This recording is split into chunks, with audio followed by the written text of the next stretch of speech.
Përshëndetje, unë jam astrologja Denisa Shyle. Do të flas në lidhje me ndikimet astrologjike që do të kemi gjatë datës 1 tetor 2025. Jemi në ditën e Mërkurit. Kjo është dita më e ngatëruar e javës.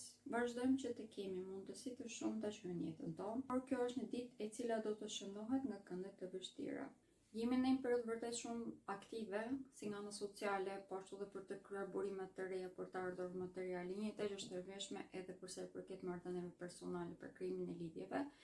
Por gjithsesi dite, të gjitha këto mund t'i humbasim, duke qenë se mund të manipulojmë pak veten tonë për të qëndruar në dembelizëm ose për të qëndruar brenda zonës sonë të komfortit. Kjo është pikërisht ajo çfarë do të këshilloja kundër, duke qenë se ky është pikërisht momenti që kërkon një vazhdimsi të punës që kemi bërë. Prandaj nëse nuk bien prej dembelizmit tonë, detyrimisht do të kemi edhe mundësi të shumta që edhe midis ngatresave që mund të dalin gjatë kësaj dite, të kapim pikërisht momentin dhe gjërat që na nevojiten. Gjithsesi, marrëdhëniet mund të jenë disi të sforcuara dhe të kemi një farë trysnie artificiale. Prandaj në momentet kur e kuptojmë që dialogu nuk po funksionon, do të këshilloj që të bënim një hap mbrapa dhe të rikthehemi asaj bisede në një moment më vonë.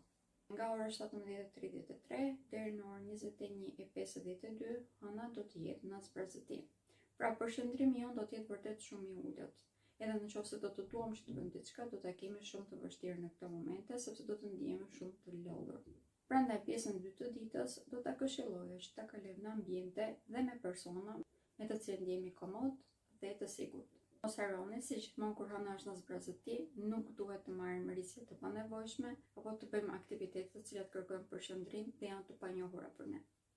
Faleminderit të gjithëve dhe më ndiqni për informacione të tilla në lidhje me astrologjinë dhe me mjet.